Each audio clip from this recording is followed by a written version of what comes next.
E aí, galera, vamos lá, professor Valmir Soares Júnior chegando aqui. Eu passei um tempão sem gravar, ó. Mas agora eu tô voltando, porque é o seguinte, eu mudei de computador, eu troquei aqui a disposição do ambiente, tô gravando em outro programa agora, tô gravando usando o Audacity. Então, assim, a partir de agora, eu tô dando essa explicação porque se você já vinha escutando o podcast e percebeu que tava um tempo sem gravação,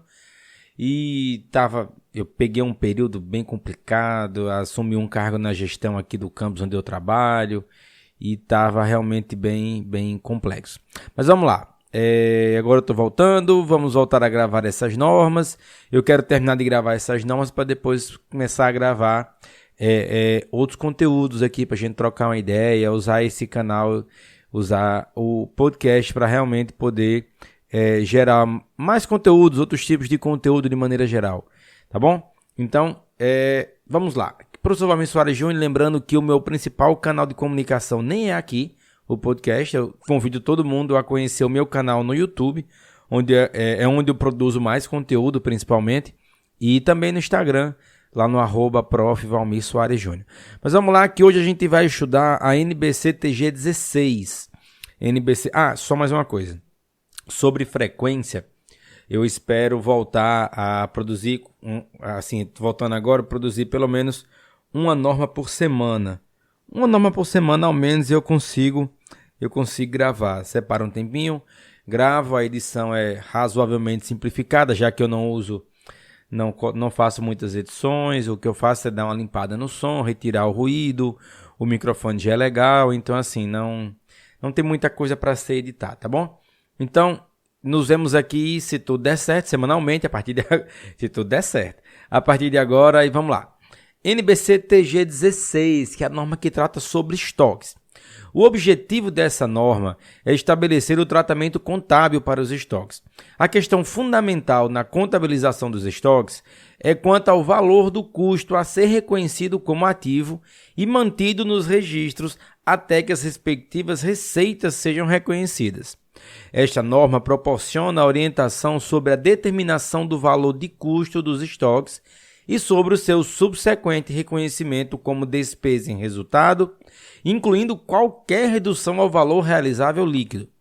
Também proporciona orientação sobre o método e os critérios usados para atribuir custos aos estoques. Sobre o alcance dessa norma, esta norma aplica-se a todos os estoques, com exceção dos seguintes: instrumentos financeiros, conforme consta na NBC-TG 48 e NBC-TG 39, os ativos biológicos relacionados com a atividade agrícola e o produto agrícola no ponto da colheita. Quanto a isso, consultar NBC-TG 29. Essa norma se aplica também à mensuração dos estoques mantidos por produtores de produtos agrícolas e florestais, de produtos agrícolas após a colheita, de minerais e produtos minerais, na medida em que eles sejam mensurados pelo valor realizável líquido, de acordo com as práticas já estabelecidas nesses setores. Quando tais estoques são mensurados pelo valor realizável líquido, as alterações nesse valor devem ser reconhecidas no resultado do período em que tenha sido verificada a alteração. E também não se aplica a mensuração dos estoques mantidos por comerciantes de commodities que mensurem seus estoques pelo valor justo deduzido dos custos de venda. Nesse caso, as alterações desse valor devem ser reconhecidas no resultado do período em que tenha sido verificada a alteração. Mas agora vamos a algumas definições importantes. Os seguintes termos são usados nesta norma com os significados especificados. Estoques são ativos. Letra A, mantidos para a venda no curso normal dos negócios. Letra B, em processo de produção para a venda. Ou letra C, na forma de materiais ou suprimentos a serem consumidos ou transformados no processo de produção ou na prestação de serviço. Sobre valor realizável líquido, é o preço de venda estimado no curso normal dos negócios, deduzido dos custos estimados para a sua conclusão e dos gastos estimados necessários para que se concretize a venda. Valor justo é o preço que seria recebido pela venda de um ativo ou que seria pago pela transferência de um passivo em uma transação não forçada entre participantes do mercado na data de mensuração. Valor realizável líquido refere-se à quantia líquida que a entidade espera realizar com a venda do estoque no curso normal dos negócios. O valor justo reflete o preço pelo qual uma transação ordenada para uma venda do mesmo estoque no mercado principal ou o mais vantajoso para esse estoque ocorreria entre participantes do mercado na data da mensuração. O primeiro valor é um valor específico para a entidade, quando a gente fala em valor realizável líquido, ao passo que o segundo não é, quando a gente fala em valor justo. Por isso, o valor realizável líquido dos estoques pode ser equivalente ao valor justo deduzido dos gastos necessários para a respectiva venda. Os estoques compreendem bens adquiridos e destinados à venda, incluindo, por exemplo, mercadorias compradas por varejistas para revenda ou terrenos e outros imóveis para revenda. Os estoques também compreendem produtos acabados e produtos em processo de produção pela entidade e incluem matérias-primas e materiais, aguardando utilização no processo de produção, tais como componentes, embalagens e material de consumo. Os custos incorridos para cumprir o contrato com o cliente que não resultam em estoques ou ativos dentro do alcance de outro pronunciamento devem ser contabilizados de acordo com a NBCTG 47, que trata de receita de contratos com clientes. Quanto à mensuração de estoques, os estoques, objetos desta norma, devem ser mensurados pelo valor de custo ou pelo valor realizável líquido, dos dois o menor. Quanto a custo do estoque, o valor de custo do estoque deve incluir todos os custos de aquisição e de transformação, bem como outros custos incorridos para trazer os estoques da sua condição e localização atuais. Custo de aquisição.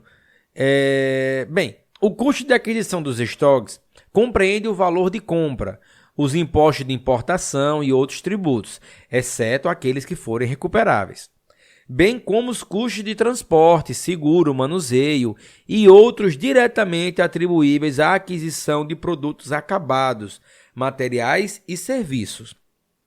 Descontos comerciais, abatimentos e outros itens semelhantes devem ser deduzidos na determinação do custo de aquisição.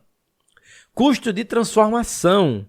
Os custos de transformação de estoques incluem custos diretamente relacionados com as unidades produzidas ou com as linhas de produção, como pode ser o caso da mão de obra direta.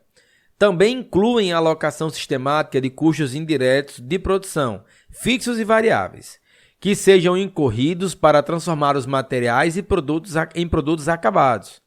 Os custos indiretos de produção fixo são aqueles que permanecem relativamente constantes, independentemente do volume de produção, tais como a depreciação e a manutenção de edifícios e instalações fabris, máquinas, equipamentos e ativos de direito de uso utilizados no processo de produção e o custo da gestão e de administração da fábrica.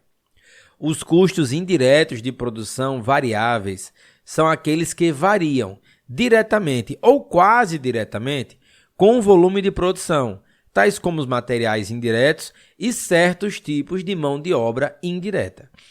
A alocação de custos fixos indiretos de fabricação às unidades produzidas devem ser baseadas na capacidade normal de produção.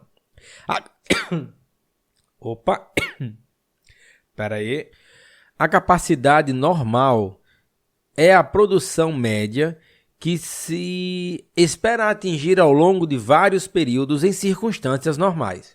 Com isso, leva-se em consideração, para a determinação dessa capacidade normal, a parcela da capacidade total não utilizada por causa da manutenção preventiva, de férias coletivas e de outros eventos semelhantes, considerados normais para a entidade.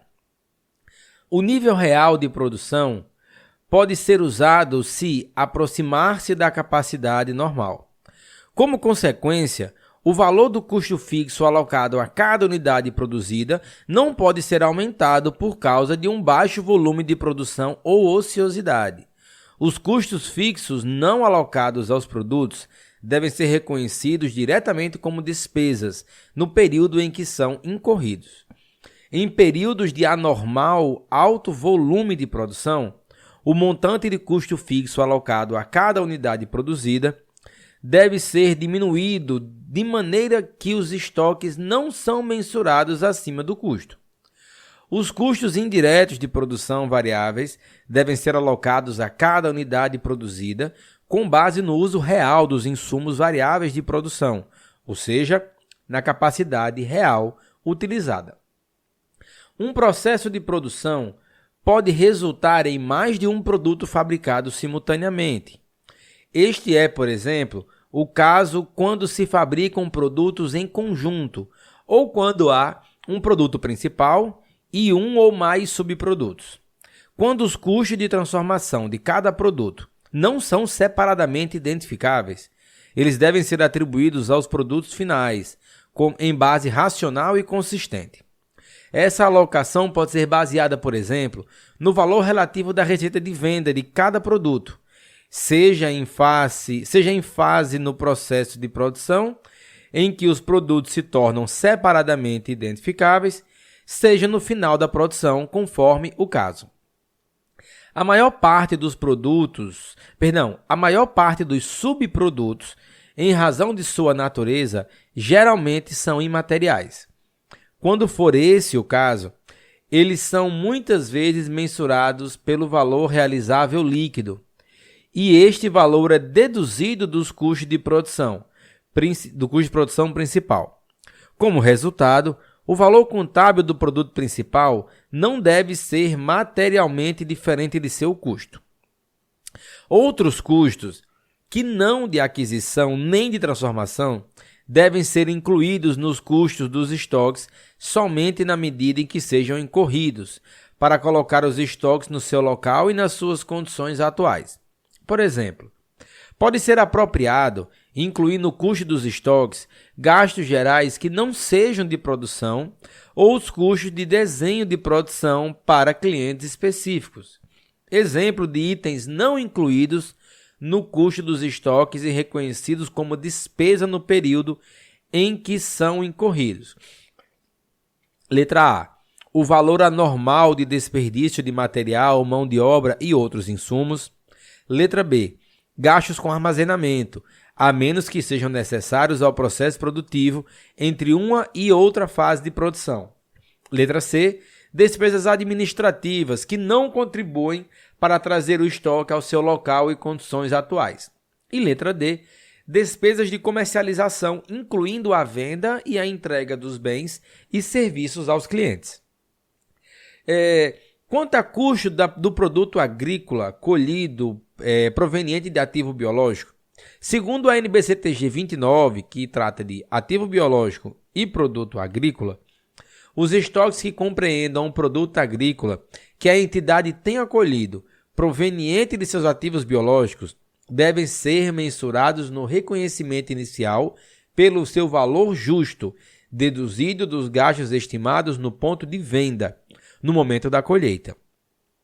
Esse é o custo dos estoques naquela data para a aplicação dessa norma.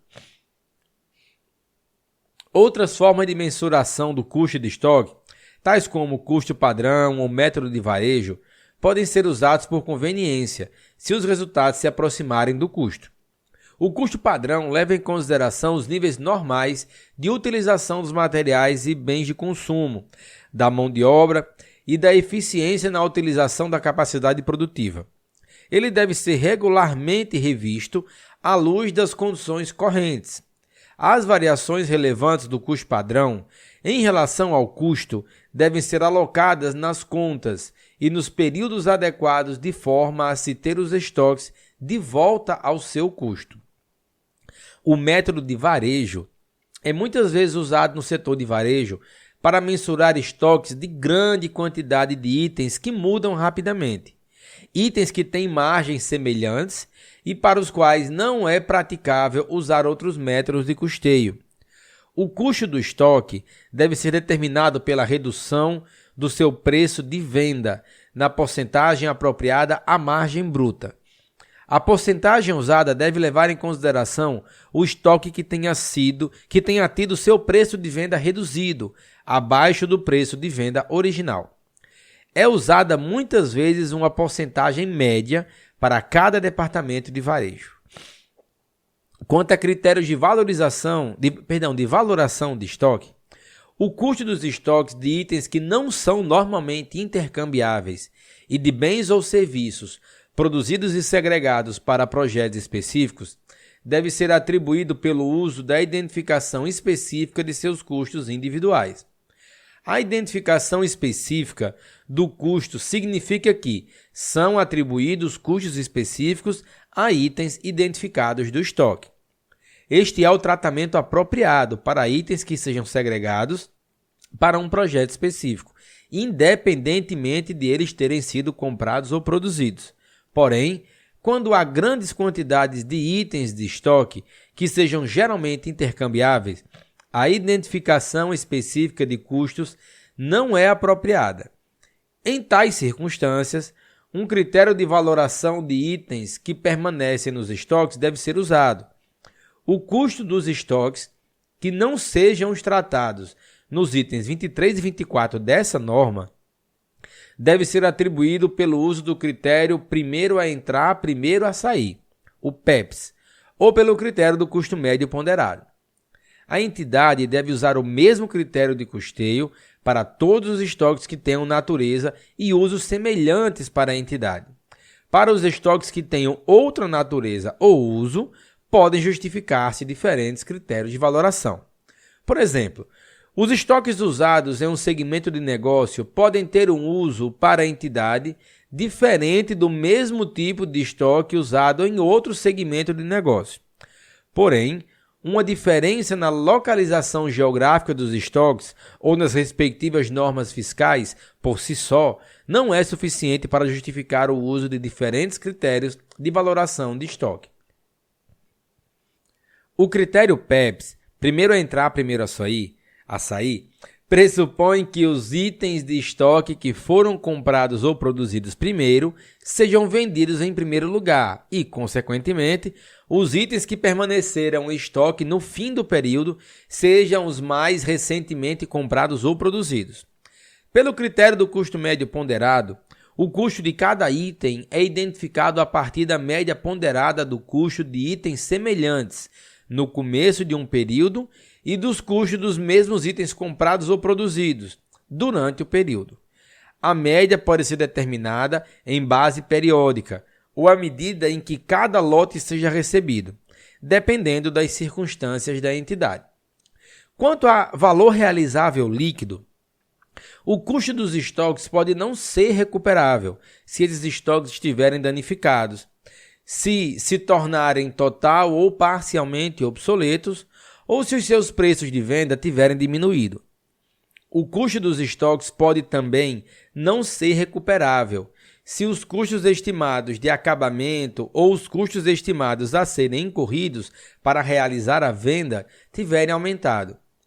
A prática de reduzir o valor de custo dos estoques, write-down, para o valor realizável líquido é consistente com o ponto de vista de que os ativos não devem ser escriturados por quantias superiores àquelas que se espera que sejam realizadas com a sua venda ou o seu uso.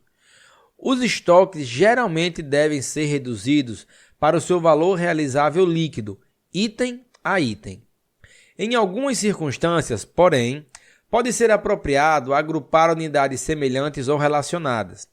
Pode ser o caso de itens do estoque relacionado com a mesma linha de produtos que tenham finalidades de uso ou usos finais semelhantes, que sejam produzidos e comercializados na mesma área geográfica e não possam ser avaliados separadamente de outros itens dessa linha de produtos. Não é apropriado reduzir o valor do estoque com base em uma classificação de estoque, como, por exemplo, bens acabados ou em todo o estoque de determinado setor ou segmento operacional. As estimativas do valor realizável líquido devem ser baseadas nas evidências, aquelas mais confiáveis disponíveis no momento, e em que são feitas as estimativas do valor dos estoques que se espera realizar. Essas estimativas devem levar em consideração variações nos preços e nos custos diretamente relacionados com eventos que ocorram após o fim do período, à medida que tais eventos confirmem as condições existentes no fim do período. As estimativas de valor realizável líquido também devem levar em consideração a finalidade para a qual o estoque é mantido. Por exemplo, o valor realizável líquido da quantidade de estoque mantido para atender contratos de venda ou de prestação de serviço deve ser baseado no preço do contrato. Se os contratos de venda dizem respeito a quantidades inferiores às quantidades de estoque possuídas, o valor realizável líquido do excesso deve basear-se nos preços gerais de venda. Podem surgir previsões resultantes de contratos firmes para aquelas vendas superiores às quantidades de estoques existentes, ou mesmo de contratos firmes de compra em andamento se há aquisições adicionais a serem feitas para atender esses contratos de venda forem previstas com base em valores estimados, que levem à situação de prejuízo no atendimento desses contratos de venda. Tais provisões devem ser tratadas de acordo com a NBCTG 25, provisões, passivos contingentes e ativos contingentes. Os materiais e os outros bens de consumo mantidos para uso na produção dos estoques ou na prestação de serviços não serão reduzidos abaixo do custo, se for previsível que os produtos acabados em que eles devam ser incorporados ou os serviços em que serão utilizados sejam vendidos pelo custo, por um valor acima do custo. Porém, quando a diminuição no preço dos produtos acabados ou no preço dos serviços prestados indicar que o custo de elaboração desses produtos ou serviços excederá o valor líquido, os materiais e os outros bens de consumo devem ser reduzidos ao seu valor realizável líquido. Em tais circunstâncias, o custo de reposição dos materiais pode ser a melhor medida disponível no seu valor realizável líquido. Em cada período subsequente, deve ser feita uma nova avaliação do valor realizável líquido, quando as circunstâncias que anteriormente provocaram a redução dos estoques abaixo do custo deixarem de existir, ou quando houver uma clara evidência de um aumento no valor realizável líquido devido à alteração de uma circunstância econômica. A quantia da redução deve ser revertida, mas lembra que a reversão é limitada à redução original, de modo a que o novo montante registrado do estoque seja o menor valor entre o custo e o valor realizável líquido. Isso ocorre, por exemplo, com um item de estoque registrado pelo valor realizável líquido, quando o seu preço de venda estiver sido reduzido, enquanto ainda mantido em período posterior, tiver o seu preço de venda aumentado. Sobre reconhecimento como despesa no resultado. Quando os estoques são vendidos, o custo escriturado desses itens deve ser reconhecido como despesa no período em que a respectiva receita é ocorrida. A quantia de qualquer redução dos estoques para o valor realizável líquido e todas as perdas de estoque devem ser reconhecidas como despesa no período em que a redução ou a perda ocorrerem. A quantia de toda a reversão de redução dos estoques proveniente do aumento do valor realizável líquido deve ser registrada como redução do item em que foi reconhecido como despesa ou perda, no período em que a reversão ocorrer. Alguns itens do estoque podem ser transferidos para outras contas do ativo, como, por exemplo, estoques usados como componentes de ativo imobilizado da construção própria. Os estoques alocados ao custo de outro ativo devem ser reconhecidos como despesa durante a sua vida útil e na proporção da baixa desse ativo. Quanto à divulgação, as demonstrações contábeis devem divulgar: letra A, as políticas contábeis adotadas na mensuração dos estoques, incluindo formas e critérios de valoração utilizados. Letra B, o valor total escriturado em estoque e o valor registrado em outras contas apropriadas para a entidade. Letra C, o valor do estoque escriturado pelo valor justo, menos os custos de venda.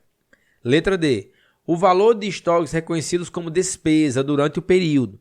Letra E, o valor de qualquer redução de estoques reconhecida no resultado do período, de acordo com o item 34 dessa norma. Letra F, o valor de toda a reversão de qualquer redução do valor dos estoques reconhecida no resultado do período, de acordo com o item 34.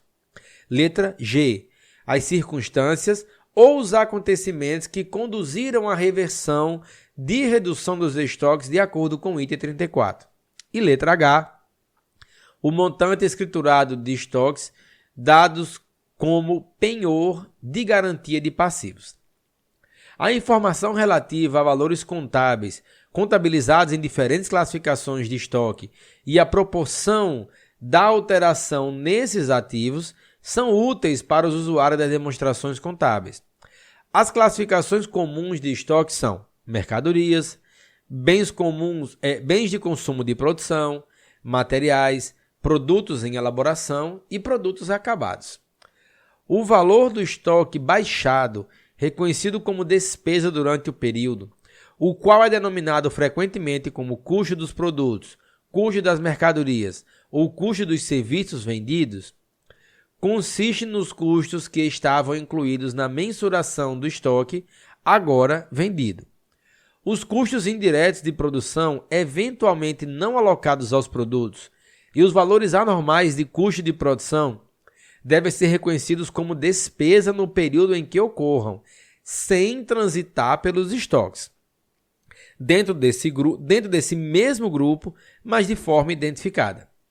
As circunstâncias da entidade também podem admitir a inclusão de outros valores, tais como o custo de distribuição, se eles adicionarem valor aos produtos. Por exemplo, uma mercadoria tem um valor de venda maior na prateleira do supermercado do que no depósito da distribuição dessa entidade. Assim, o custo do transporte do centro de distribuição à loja de venda deve ser considerado como parte integrante do custo de colocar o estoque em condições de venda. Consequentemente, deve afetar o custo da mercadoria.